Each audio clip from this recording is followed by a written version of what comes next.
tardes. Todo este despliegue es por la traducción, así que no es que me agarró el ataque de...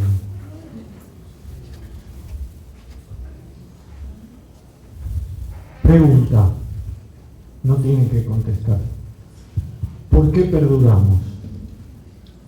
¿Cómo puede ser que civilizaciones y pueblos más poderosos desde todo punto de vista, militarmente, arquitectónicamente, filosóficamente, desaparecieron?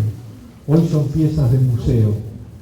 En algunos de los países, regiones, territorios en los que estos pueblos antiguos desarrollaron todo su potencial, hoy hay pueblos que en algunos casos se dicen continuadores, pero no lo son en términos concretos de su operar diario, y en otros casos hay otros pueblos, otras civilizaciones que llevan a pasear a los turistas y a mostrarles las ruinas de lo que fue un pasado glorioso. El caso particular del pueblo judío ha promovido interrogantes muy significativos que se resumen en esta pregunta que hice: ¿por qué perdura esta gente? ¿Qué tiene de particular?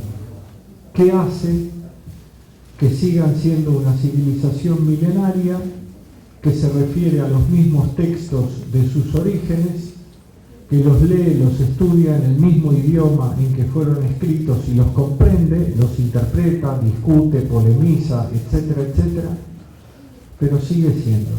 Y al punto tal es un interrogante que pensadores, historiadores no le han encontrado una respuesta concreta. Voy a dar un ejemplo extremo.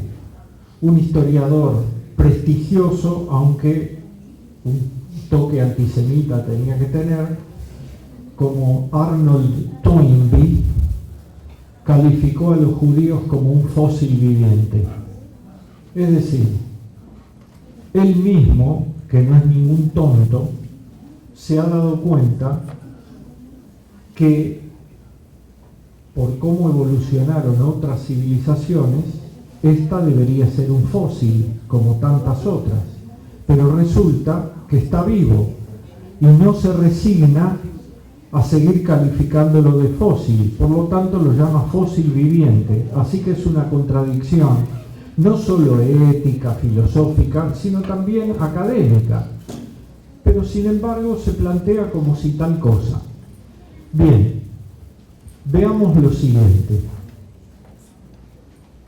Queda bien decir Hegel de vez en cuando. Uno parece como que fuera culto. Además, si leyó, si polemizó, qué sé yo, es un poco mejor. Pero si no, queda bien decir Hegel. Hegel tiene una posición respecto a la evolución de una civilización e intenta dar una respuesta a por qué desaparecen las civilizaciones de la antigüedad. Y él encuentra un patrón razonablemente coherente para explicar por qué una civilización desaparece. Vamos a ver cómo nos va con esto respecto del judaísmo. Él dice así, yo voy a intentar las dos cosas al mismo tiempo con esto porque quiero marcar algo acá. Él dice que toda civilización se origina en algún momento. ¡Ja! Esto sí que es lujo.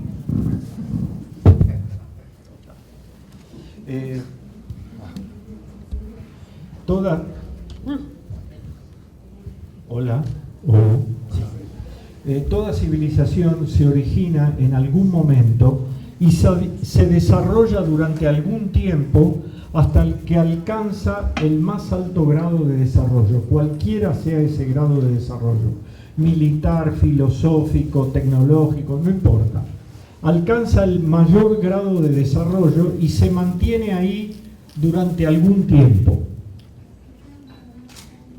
hasta que comienza su decadencia hasta su desaparición.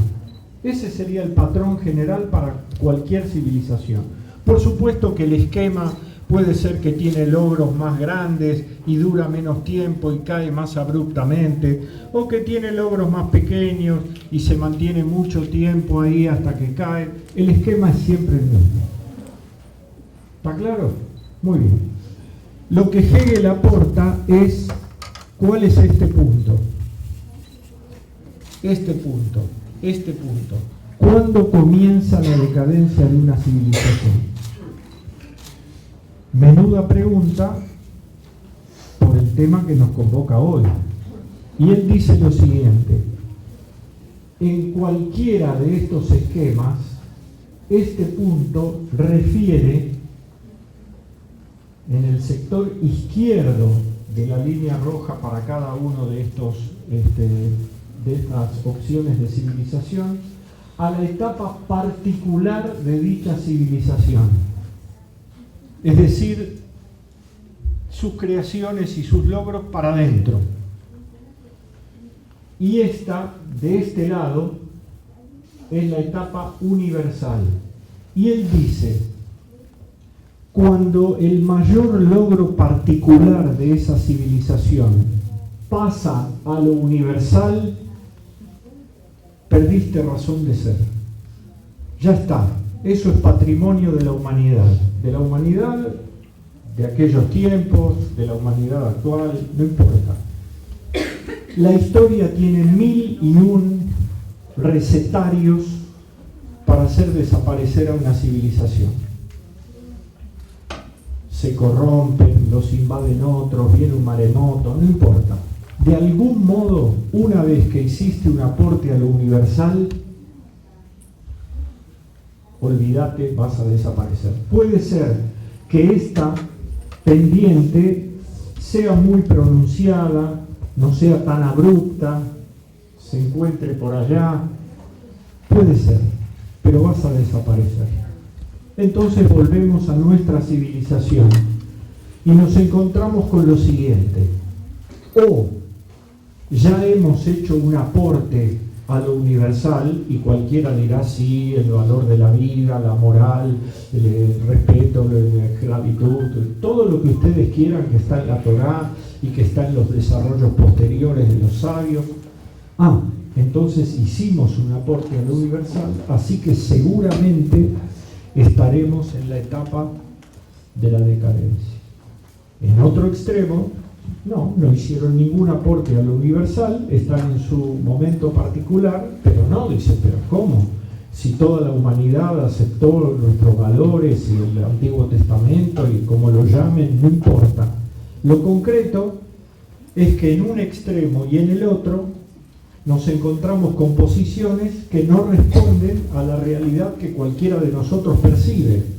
Así que aparece un rabino que por alguna razón no se lo estudia en las escuelas. No quisiera pensar que es porque los maestros no lo sabemos, o no lo estudiamos, o no nos lo presentaron, pero lo concreto es que se menciona poco, porque no hay tiempo. Y ese rabino se llamaba Ranak, Rabbi Nachman Krochmal, que es como si dijéramos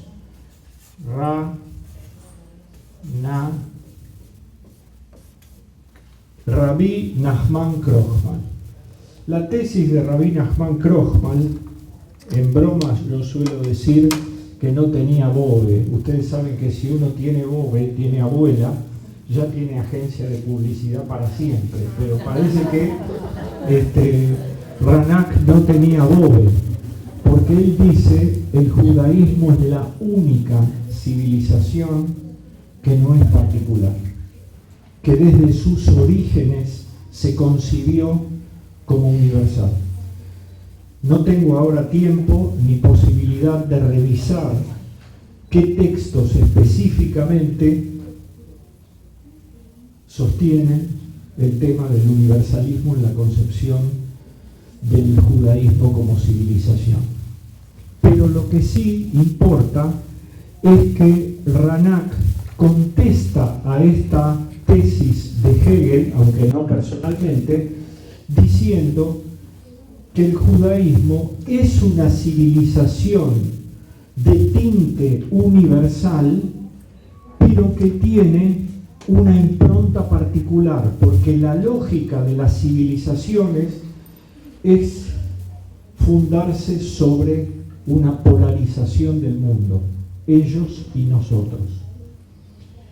Y no voy a entrar en más detalles, sencillamente porque esto también nos sirvió durante milenios y durante varios siglos para vivir como vivían todos los pueblos, con sus propias normas, con sus propias leyes, con sus propios usos y costumbres, al punto tal que eso es considerado, hasta la Edad Media inclusive, la concepción corporativa de la sociedad. Es decir, la sociedad general está compuesta por corpus, no confundir con el corporativismo fascista, es otra cosa. Siglo XX, nada que ver. El corporativismo relacionado hasta la Edad Media es que cada uno de los grupos, el clero, la nobleza, los artesanos, los judíos, se rigen por sus propias normas, se juzgan a sí mismos de acuerdo con sus concepciones, leyes y reglamentaciones, y tienen aquí y allí pequeños lazos, pequeñas relaciones unos y otros, a veces de sometimiento, a veces de dominio. Así es que los judíos tenemos nuestras propias normas, que inclusive hasta hoy en día las seguimos estudiando y no en todos los casos las podemos mantener. Pero antiguamente, hasta la época a la que estoy haciendo referencia, los judíos enterrábamos a nuestros muertos de acuerdo con nuestras normas, nos casábamos de acuerdo con nuestras normas, inscribíamos a nuestros hijos de acuerdo con nuestras concepciones y normas, les enseñábamos y los educábamos de acuerdo con nuestros principios, valores y contenidos, sin el afuera, al punto tal que una frase que ustedes deben haber escuchado en más de una oportunidad sostiene que la Torá debe estar rodeada, metafóricamente hablando, por un cerco. Simu Sayag la Torá. Ese cerco tiene un doble propósito, que es proteger de las acechanzas del afuera, y esto lo digo más bajito, evitar que se rajen de adentro para afuera, ¿vio? Ese cerco te mantiene adentro. Pero resulta que por cosas que todo el mundo conoce de la historia moderna, hay un punto en el que se desarma la concepción corporativa de la sociedad y pasamos a ser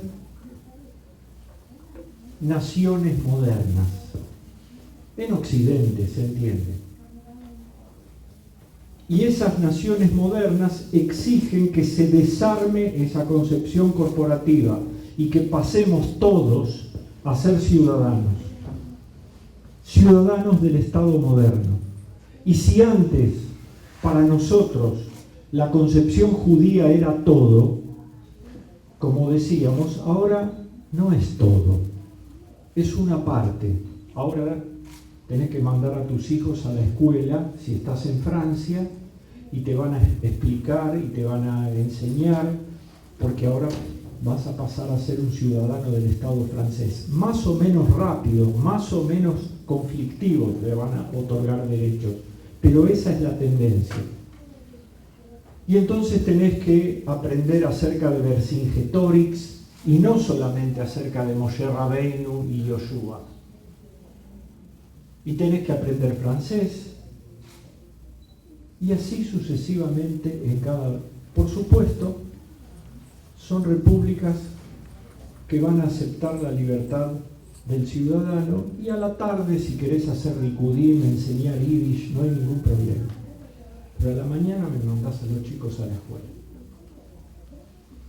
Y además vas a tener un apellido. Antes no tenías apellido. Alcanzaba con que fueras, y tal era el reconocimiento, Yosef ben Chaim Alevi. Listo. Suficiente. Ahora también podés ser Yosef ben Chaim Alevi, pero te tenés que llamar Zeidenknopf. ¿Por qué te registran en algún lado? Dicho sea de paso, Zeidenknopf quiere decir botón de seda. Es muy probable que alguno de mis antepasados haya estado en el negocio de la seda, de las caravanas que iban a... No lo sé.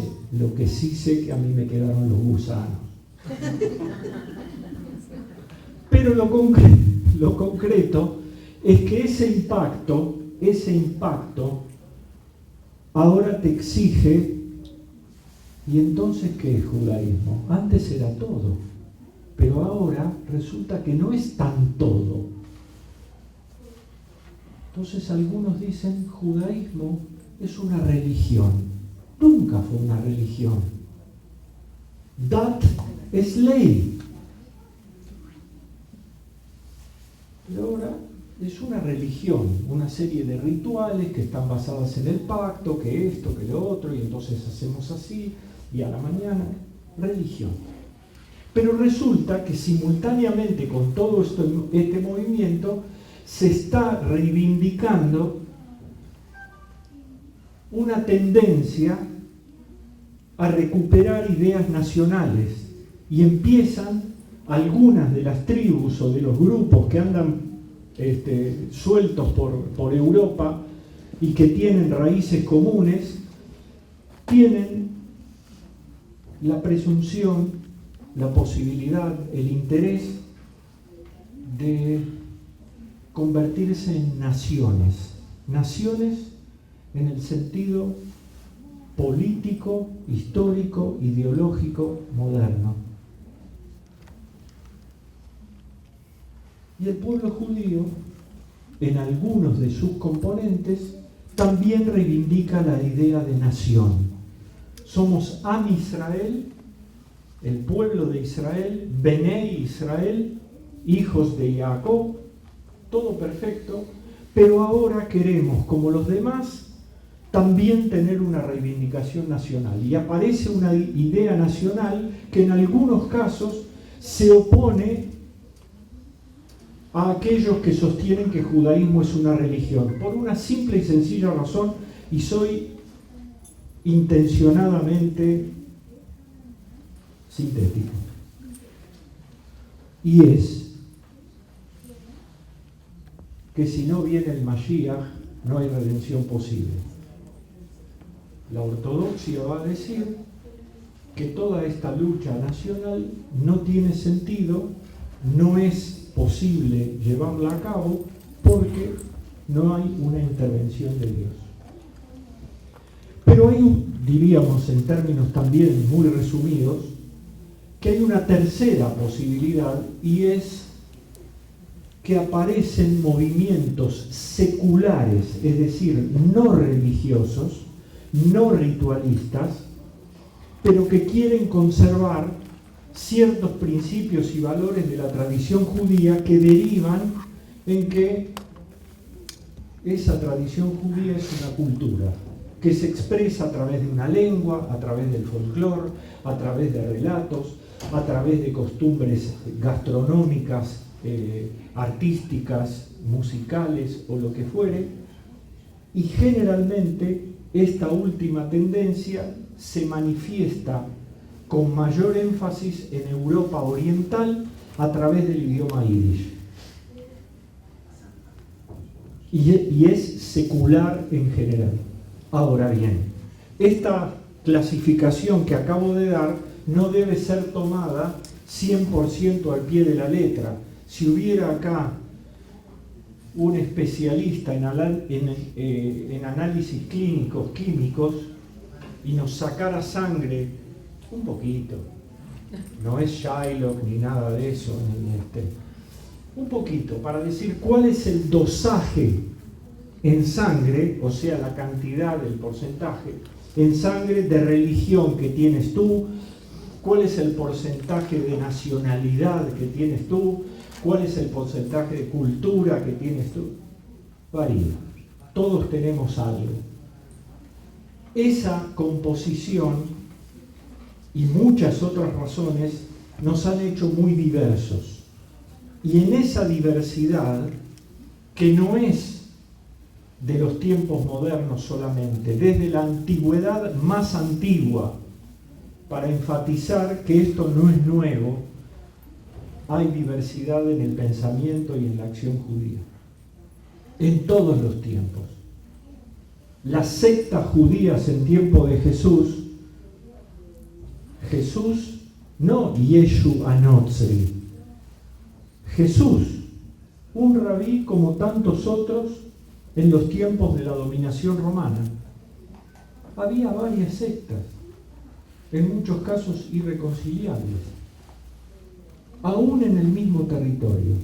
Es decir, que esta caótica introducción nos lleva al punto en que en la modernidad la idea de continuidad está indisolublemente relacionada con la idea de cambio.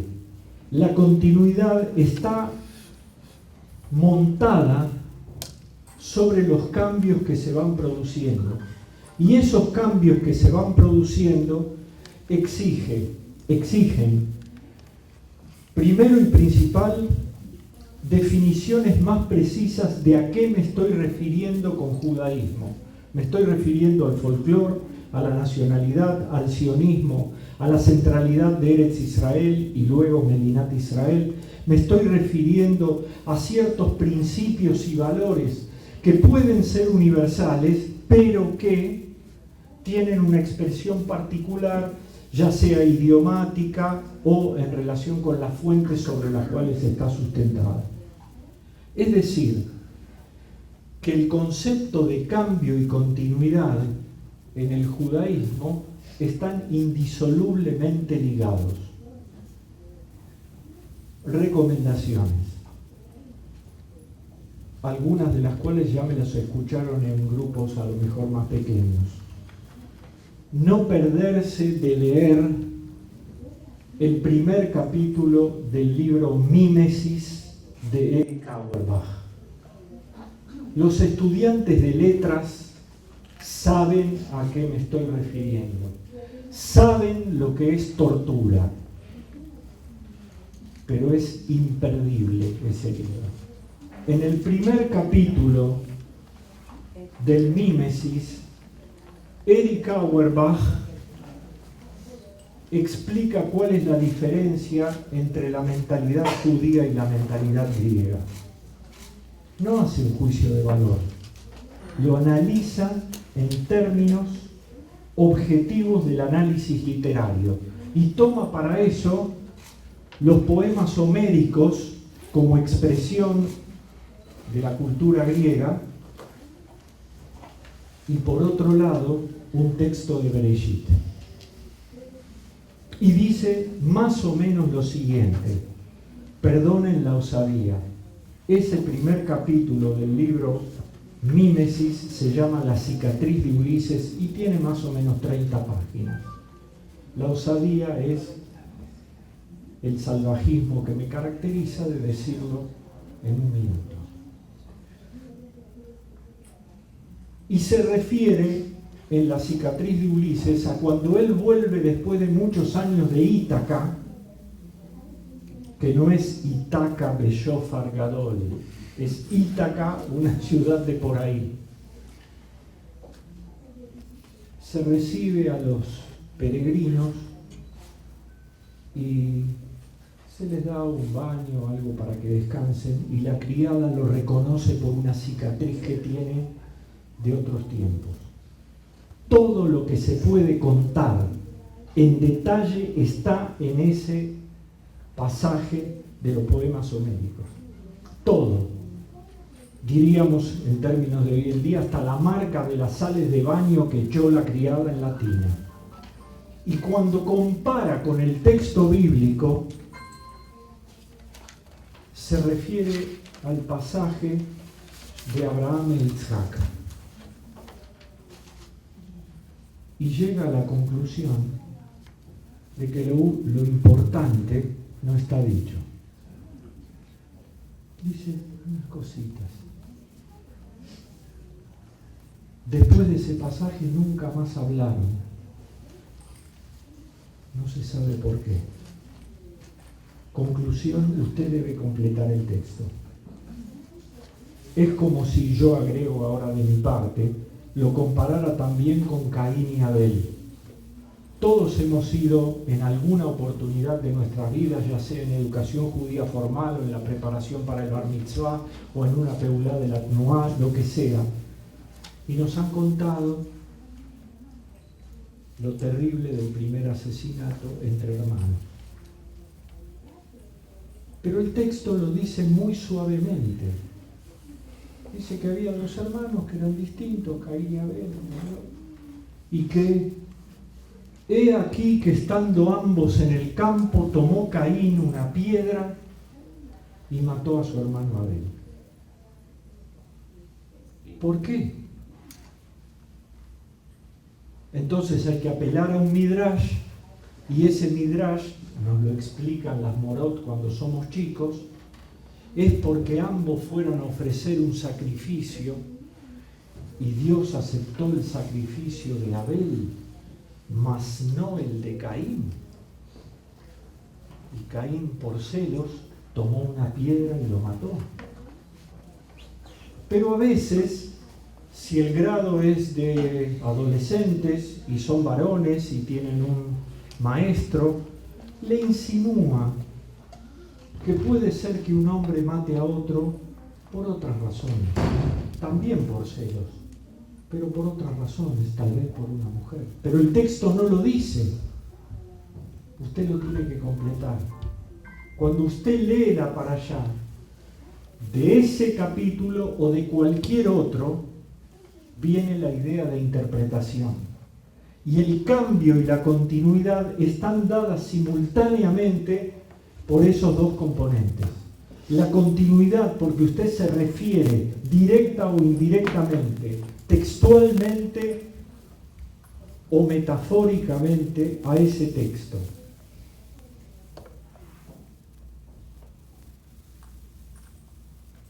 Y el cambio está dado porque los tiempos cambian y las interpretaciones cambian y las asociaciones cambian. Pero como dice George Steiner, los judíos habitamos en un texto. Ese texto es el que en hebreo se llama Mikra. Mikra es a la vez lo que se lee y es un llamado. Likro es llamar, no solo leer. Ese llamado, si lo escuchas bien, y si no, cambia todo. Y para escuchar ese llamado hace falta un maestro, que te lo haga escuchar. Que te lo haga escuchar quiere decir, no que te vuelvas religioso, no que cumplas preceptos, sino que eso es una invitación a que formes parte de esa identidad. Suelo decir, la identidad judía no es mía, no es mi identidad. Solo lo es si yo acepto que soy de esa identidad. Y para ser de esa identidad hay que amarla, hay que quererla, hay que conocerla, hay que bucear en ella, hay que discutir honestamente, intelectualmente, con esa identidad y ser parte de esa tradición milenaria. Bien. ¿Qué? Am, Torah y Eretz. Tres componentes. Pueblo, textos. Torah no es solo la Torah, no es Torá es toda esa tradición milenaria que incluye las discusiones y las discrepancias. Y Eretz, la tierra de Israel.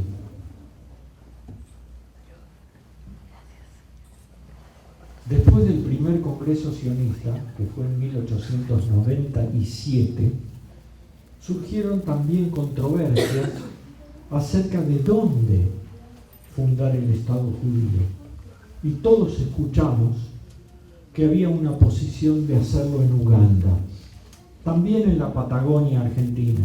Bastante Tzures nos trae eso, que 2x3 dicen que los judíos, los mochileros del ejército después de Israel, de la Tzabá, van a la Patagonia porque son los que van a hacer materializar, porque ya en el libro de Herzl el Estado judío hablaba de la Patagonia. Olvídense. Si no hubiese estado escrito eso en el Estado judío de Herzl, algún antisemita, fascista, nazi en los partidos de derecha argentinos lo hubiese inventado. No hay ningún problema.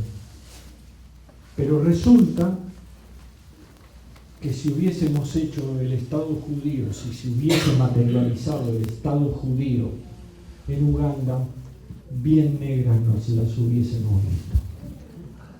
Pero no ustedes saben, porque toda la tradición está fundada sobre la idea de Jerusalén. Jerusalén como una conquista de paz, como una conquista de una humanidad que tiene ideales y lucha por cumplirlos. Y resulta que no siempre es fácil cumplirlos, no solo por nuestras propias limitaciones.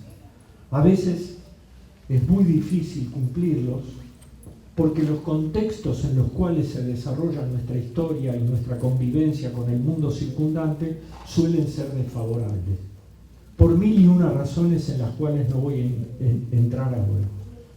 Pero por alguna razón, a lo largo del pensamiento judío aparecieron los conceptos de Jerusalén Shel Mala, la Jerusalén celestial, y Jerusalén Shel Mata, la Jerusalén terrena. Porque en Jerusalén Shel Mala podemos decir que 10 medidas de belleza se le dieron a la tierra, 9 para Jerusalén y una para todo el resto del planeta. ¿Por qué podemos decir eso? Porque la idealización no es una fantasía irrealizable, es el sostén emocional y luego racional de la condición judía. No pasa nada si uno no profundiza en los textos. Igual puede ir a veranear a Punta del Este, no hay ningún problema. Pero si profundiza en los textos, se los puedo garantizar, se disfruta más de un fin de semana en Punta del Este. ¿Saben por qué? Porque es uno el que hace los lugares donde está. No son los lugares donde uno está los que lo hacen a uno. Y para ser uno el que hace los lugares donde está, tiene que llevar algo consigo. Como decía hoy en un encuentro el director de León Pinelo, que también se llama León, decía: nuestras mochilas no están cargadas de piedras pesadas insoportables, están cargadas de joyas. Esas joyas están en los textos. Estimados amigos, como la pregunta es por el qué es tan grande, tan vasto, que todos tenemos la posibilidad de elegir, porque no hay tiempo para todo, pero hay que elegir responsablemente, por la edad de los alumnos, por sus conocimientos previos, por su interés, por su capacidad de concentración, por lo que sea. Elijan aquellas cosas con las que más fuertes más sólidos se sienten, y transmítanlas con pasión, con compromiso, con responsabilidad y con el mayor conocimiento posible. Ustedes saben que antiguamente los melamdim, es decir, los maestros de primeras letras, no necesariamente sabían mucho lo que enseñaban, pero sabían enseñar las primeras letras, para que todos pudieran conocer los textos, rezar, etc. Y si veían algún chico con una capacidad superior, enseguida buscaban la forma que fuera a estudiar a la yeshiva en Lublin o en algún otro lado, porque se iba a desarrollar. Y esa era la mayor prosapia, el mayor abolengo. Cuando se decía der Scheiner en Yiddish, no se refería a la belleza física al estilo griego, se refería a una persona que es al mismo tiempo estudioso y tiene buenas acciones. Como dije la otra vez, como el etrog, que tiene aroma y tiene sabor. Es decir, que simboliza buenas acciones y conocimientos. Pero esos primeros melamdim no eran muy eruditos. Y este muchacho al que me estoy refiriendo les está enseñando a los chicos cuáles son las aves que no se pueden consumir. Está la lista de las aves que no son kasher, porque son aves de rapiña, porque no tienen buche, no importa. Y llega a Yanshuf. Él no sabe lo que es Yanshuf.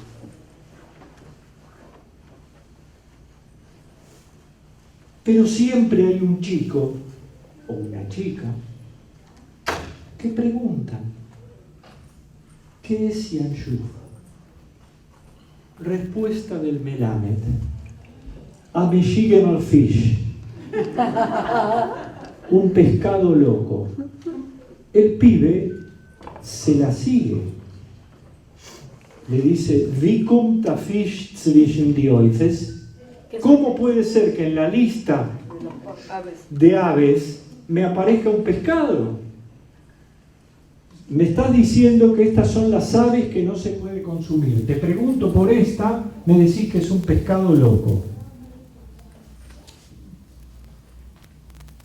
¿Cómo puede ser? La Torah tiene una lógica, tiene una coherencia. Respuesta del Melamed: Hoy fameshiguen al flex de calles. ¿De un loco haces preguntas? Se terminó la discusión. Si nos pasa eso como maestros, que dé la clase el chico que hizo la pregunta. ¿Estamos? Es decir, la docencia judía es una profesión. Y como tal, en el mundo contemporáneo, exige 4 cosas. 4 nada más. El número 4, Jajam, Rasha, Tam, Sheinoi, 4 lo van a encontrar en 20 cosas distintas. Pero esto es, primero, hay que saber algo para enseñar.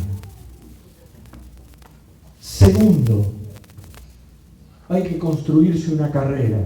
Es decir, hay que seguir estudiando. Aun cuando uno tenga diploma, y más si no lo tiene. 2.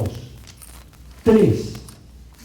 Hay que trabajar al mismo tiempo con gente que sabe tanto o más que uno de dicho campo del saber y con gente que no sabe nada de dicho campo del saber.